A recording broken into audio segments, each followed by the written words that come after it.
What's going on, guys? Welcome to another episode with your boy Phrankleen. On this episode, it's another story time. Okay, this is your first time joining, or you're watching the playback. Thank you for stopping by. Okay, if you can see me, say hello. Say hello, give us a thumb up if you can see me. Hi, you and the braids. What's going on, people? Edith, Lisa, what's up, beautiful people? Adas Kona, Chris, what's up? So, Life of Didi. So, yeah, this is another live session story time, right? I'm good, thanks. Ada, how are you doing? Hi, Dexter. Hey, greetings from York. Okay, greetings from Yorkshire. Kazim. Zanai Andre. I hope I pronounced it properly. Anyways, let's crack on. Um, Story time. Okay, so some of you might have been guessing, based on the Mr. Smile Bright. Greetings from Dubai. Thank you for joining, sir. Based on the title, so this is one of the Yafoa. What's up? How you doing? I see you. Right. So, story time. This is one of the emails that I get from you guys. Smash the like button. Okay, show your love, man. Right, so I'm going to crack on. Okay, apologies that I came on a bit late. Had a busy day. So, so this one says, "Hi, Franklin. Um, Let me see from there. Where does it start from? Please read the story. Um, right. So, this is the story. Pay attention. So, it says around a year ago, he asked for the dreaded divorce, and so he can spend the rest of his life with the new mulatto mom at work. All I could do was beg, plead, cry, and repeat. Since that didn't happen, I summed up the courage to face my fears. So one dreaded night that week, about 2 a.m., all kids are settled and fast asleep. I've been trying to discuss with him to no avail. I hope you're listening. I thought he could talk about it. I could hardly sleep. Dumais, who was homeschooled, will be affected as GCSEs were forthcoming. I was responsible for his maths and science. This she's talking about, their kids here. So, how can I do this full time funded PhD beginning a month as a solo parent? Arinze, one of the kids, is autistic. How can I explain to him that mom and dad would split up? Can I sustain three young kids on solo income? Everything was in his name. Even my business earnings were remitted into his limited liability account. It was beyond submission. Right. He was my dearest and nearest. I entrusted everything in his name. I made him Lord over me. I worshipped him. I have known him for half my time on planet Earth. Um, on planet Earth. So why not? How can I depend on government benefits to survive with my three children? Questions loomed my mind, no answers. I nudged him gently in the most lovey dovey way, calling him by his bedroom pet name so we could talk about it. He got up, yelled, yelled at me, aiming to leave the room with his pillow in hand. Can I just say quickly before I carry on reading? People are making comments about what have I got to say about the killings of Nigerians in South Africa. I actually plan on making a video tomorrow, okay? So you got to bear with me, be patient, okay? I intend on making a video about that tomorrow night, okay? So let me crack on. Thank you for your understanding. Um, we needed to talk about, so I coped with the divorce and stuff. Okay, to my sheer amazement, he lifted his okay, hang on, sorry, I've sort of lost my track here. I nudged him gently in the most lovey-dovey way, calling him by his bedroom pet name so we could talk about it. He got up, yelled at me, aiming to leave the room with his pillow in hand. I quickly stood up, leaned against the doorknob with my two hands clasped together, but behind me. I was vulnerable and harmless. Tears drenched my satin lingerie I had ordered from Ann Summers, but he hadn't noticed I'd spent the night sobbing, too unprepared for the journey ahead. His heart was definitely no longer mine. Looking at his fiercest, he ordered me to leave the door so he can head to the lounge. I told him it had been days he asked me for his divorce just after obtaining his big deal Burgundy book. By Burgundy book, that means British passport. We needed to talk about how I would cope through the divorce. He already had found a new home, half his belongings had been rehomed. To my sheer amazement, he lifted his frail frame and slammed my back into the doorknob. Wow. This was followed by angry succession of slaps. The doorknob dug into my back. I dropped to the ground. I can't fight back. I've never been involved in physical fights. I screamed. He kicked me to one corner, stomped over me as on where I laid, baggered off the room, shouting, "Get the cops! You know their number. Get the cops! I told you I never loved you." It stung. My terraced house neighbors would be worried as I thought they would definitely hear. Windows were open, August in England, so I kept my sobs low. Enduring the pain, awkward betrayal, Arinze crawled down the stairs from his third floor room. "Are you okay, Mom?" He stayed with me, and when the pain subsided, I walked him back to his bed. Meanwhile, I sent him to the ground floor to fetch the medication box and some fresh water. I had cool cocodamol. I had two cocodamol from Antivirus stash of painkillers. Ever since, chronic pain occurring in relapse remission became part of me. My back snaps in and out of recovery. I couldn't report to the cops.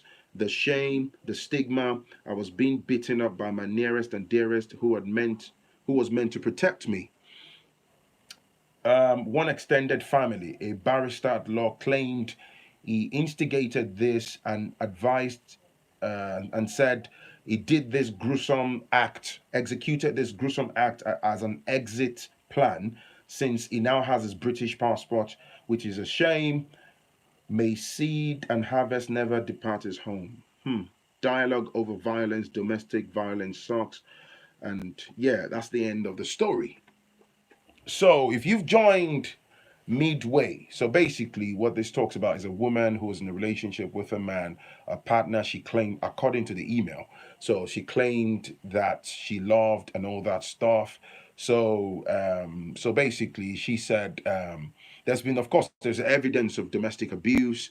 So he found an exit plan, maybe to get out of a relationship. One of the challenges, and because sometimes I get people come back to me and say, "Oh, Franklin, are you sure about this? Are you sure about that?" Sometimes when you read these stories, when I talk about them, you would appreciate that I can only go by what's in front of me, and then I can then only layer my own interpretation on top of whatever I've read.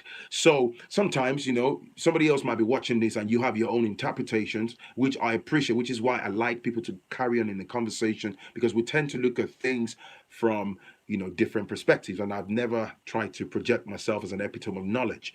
But having said that, in this instance, the basically apart from the domestic violence, which is evident in what her submissions in the email, she basically is claiming that on top of all that, she loved this guy, she felt used, and she felt as though he had waited for so long, and all he wanted was his British passport. And as soon as he obtained the British citizenship, the Red Book, which is commonly known as the Burgundy Book, or in Yoruba they would say Pali Pupa, as long as he became a British, citizen, he basically found an exit plan and just got out of the relationship. Now, who am I to refute the woman's claims? But I can only give my own advice or my own interpretation of things. Now, so some of you that have been watching me for a while, I'm always saying, if you see the handwriting on the wall, whether you might both have your respective British citizenship or American citizenship or German citizenship, and then you just found yourself loving each other and cohabiting, that can still happen. Let's bear in mind, okay? I'm going somewhere with the issue of getting papers, okay? Because there's a massive immigrant community here. Now, um it could still, the same scenario can still definitely play out if both individuals already had their papers and then they met and stuff. That happens all the time, so I don't think that's tied to having his papers. Having said that, there's been several stories of people who might have somebody they love in the background, or they might even have children in Africa, or there's a baby mama somewhere, and then they're trying to use someone else to get their papers, and they will just play that waiting game, and they play checkers with your own emotions. And as soon as they get their papers, and it might just be one night that you've cooked a pot of soup, and then the guy just be like, you know what? I think you put too much salt. You're trying to blow my kidneys apart. You know what? That's it. That's the end. I'm just joking. This is a very serious matter, and it just looks for some silly reason to just get out of the relationship and run. That's a very common occurrence in the immigrant community. But I want to shed light on something.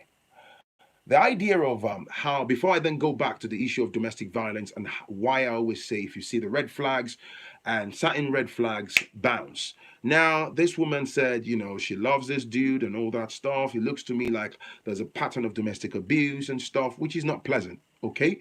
But then again, there is the case of the con man, and there's also cases of con women. Okay, you know me, I always try to strike balance. The whole papers thing is not just men alone. There are women that also use men in the immigrant community. Women that will bust their legs wide open. They would even have one or two kids by you. She has another man in the background, or even in Africa, that she's plotting to bring into England or the US. That happens all the time. But I'm the type that always try to campaign for the fact that if you look at the classic immigrant situation in the immigrant community, you might be Nigerian, you might be Ghanaian, you might be from Gambia, from whatever background. The truth is, there is usually a lot of complexity in terms of people trying to find their legs in maybe England or the US. So, what tends to happen is, very few number of us might have come overseas, and whereby you had a smooth sailing from start, and it's just very convenient to adjust your status as you go by yourself without attaching to anybody. Sometimes it just makes logical sense, so not to use the other party. But say, for example, I'm a dude, I came here, da da da da, I'm talking hypothetically, and then sometimes, for example, here in England, it might get really, really challenging for a man if you're just a dude, you have no family ties, there are no children, there's no, and also it depends on the current immigration, what's it called now, rules at the time. So sometimes it might just be a good idea for you to have settled down, whereby you've built a family, you've married someone, you have kids. But I always say, as long as the foundation, the premise of the whole relationship is not built on falsehood. I am not here soliciting for anybody to use anybody. I think it's disgusting. I think it's devastating. It's very evil to use someone. There's a difference between which is actually illegal. If a party and the other party know that they are consenting to something, regardless of the ethics behind it, at least you both know that, oh, this is contractual. That's different, okay? But if you play along and you play checkers with someone else's emotions, knowing fully well that you got your, yeah, thank you, sham marriage, thank you, Vanessa, knowing fully well that you got someone in Africa or in another country, you already have a wife or you already have a husband with two, three children, or to be more, and then you're using someone else here on this side of the world, and then you get what you want and you leg it. I've seen a lot of retaliatory actions that sometimes, in extreme cases, somebody else get to assassinate the other party, because when people get to the peak of the mental torture they can do and undo, it's devastating. I've heard tons of stories. But like I always say, in the immigrant community, we are our own best resources. Because think about it, you come here to England, you've come in maybe via God knows, but maybe via Liberia or what, Dubai or whatever. I'm just talking hypothetically. And then you find yourself here, you're stuck, you're talking to people in your community, finding to improve your status and become a permanent resident and stuff. So along the line, you find a beautiful woman. Sometimes you might even find a lady. I'm using the guy as an example now, who doesn't mind, probably sees you, likes you for who you are, knows you're managing, or somehow you're, I'm not trying to go into details here, but people can fill in the blank spaces. You're doing what you have to do to survive and all that stuff. And but you didn't tell the woman that you've got a wife and kids in Nigeria or in Ghana or in Zimbabwe. And then you settle with that woman, you take advantage of her, you get your papers, then you dump her, then you go behind and you start trying to bring the other woman in. I've heard stories where the other party found out and then had to go to the immigration authorities and destroy the papers and stuff like that. But I suppose my point is, in our community, we are the best resources that we have. We would always need ourselves. A man is watching this. You're probably trying to regularize your status as we speak. You're more than likely going to meet a woman that will be the one to help you. You're a woman watching me right now. You're still struggling. Whether you're in the UK, in the US, you're more than likely going to meet a man who has maybe regularized his status, who's an American citizen, be the one to file for you, like we normally say. So, all I'm saying in a nutshell is, don't play checkers with people's lives. This story is devastating. You know, I read this person's story. What can I say? And this is why some people, Kazim said, do not build a relationship online. That's one thing. Look, I've seen cases of where people got introduced, parties got introduced to themselves by parties that know both parties. And you sometimes the woman or the guy might feel comfortable that, okay, such and such knows this person, like they say in Yoruba, I want many dilly dilly and all that stuff, right? And then you feel like, oh, okay, you know what, I think I can start something with this person. And then at the end of the day, it just ends, and somebody ends up getting scammed. This happens all the time. But this is why I said, regardless of your status, people separate for numerous acrimonious reasons. I may be British, and then I meet my wife, she's already British. 5 years down the line, we might just go our separate ways. So that's also, that's also possible. But looking at the context of the papers, we would always, because it's a big deal in the immigrant community. I think I made video about this in previous episodes, whereby sometimes I've seen a guy, just because he hasn't got papers and is a hardworking guy, maybe he's just trying to survive on someone else's documents, which is illegal. And then he meets this lady, she has a job, she's kind of settled, but she's looking for a partner. And as soon as she finds out that dude hasn't got papers, there is a stereotypically generated perception. There's a preconceived notion. As soon as she tells her family and friends, I met this dude, I like him. But he hasn't got papers, blah blah blah blah blah. People just say, "Whoa, run away from him or run away from her." Like they say in Yoruba, it means that person just trying to use you to get their green card or their British citizenship or their permanent residency. And what you find is innocent people often get, falsely labeled and stuff. But then it's always hard to tell who is innocent and who is dishonest. So whilst I empathize with this lady, it's devastating. Unfortunately, this happens all the time. Yeah, somebody said people should be honest, but unfortunately, there are people out there that would tell you, um, I haven't got papers at the moment, such and such and such is my situation. And at least you appreciate that. But then again, another thing is somebody might be honest and say, this is my situation, and you are like, okay, cool. As long as there is something to work with, we can build on something, I don't mind. But then, for some people, when they get their papers, the mask comes off. And then you feel burnt. But on a final note, there is another set of people that,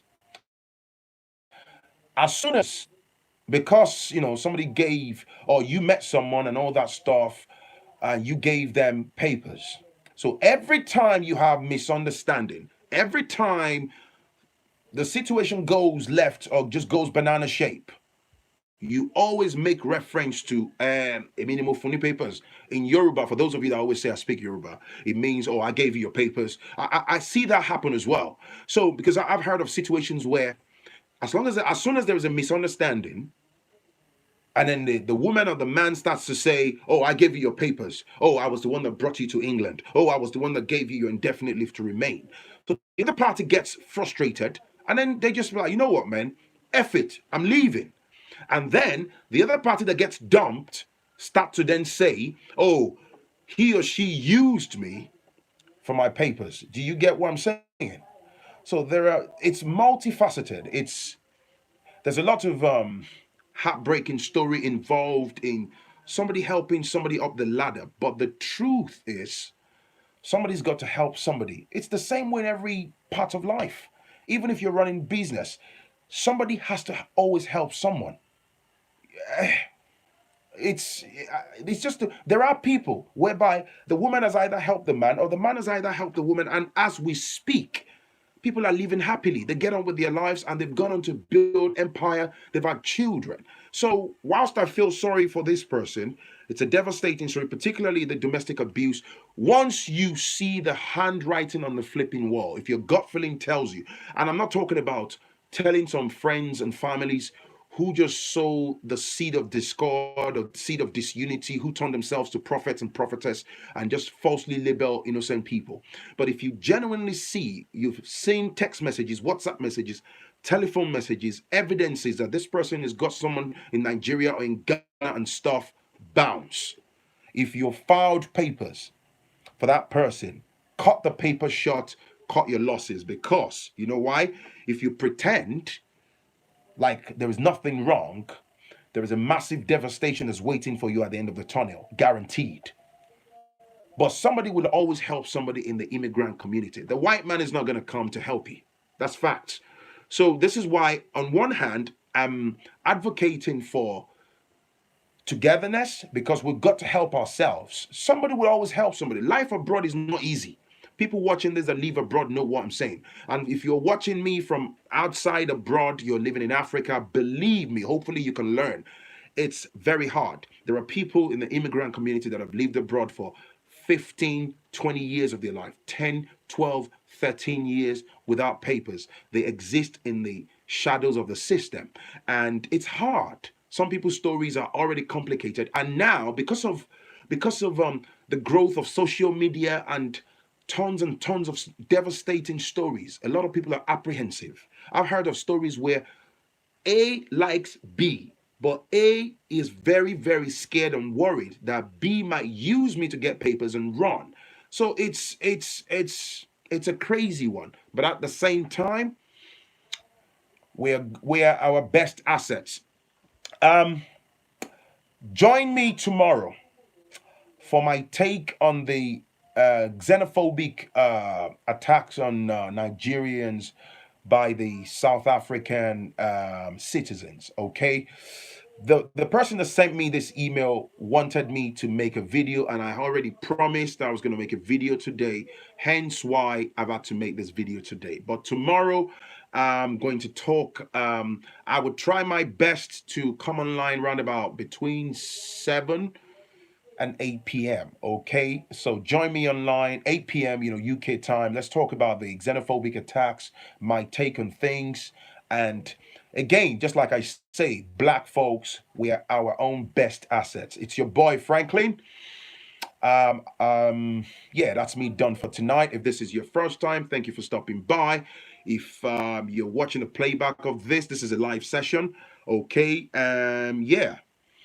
Be sure to hit the like button, hit the subscribe button. If you want to send me an email, if you want to send me your stories, look in the description. If you want to support the channel, look in the description. If you've just joined the last couple of minutes of this live session, give it a few minutes and you can always come back to watch a full replay of this. Okay, if you see the handwriting on the wall in any devastating relationship, regardless of the background, whether it's got to do with papers or no papers, bounce. Okay, it's your boy Phrankleen, and I'll catch you in the next one. Peace and love. Bye now.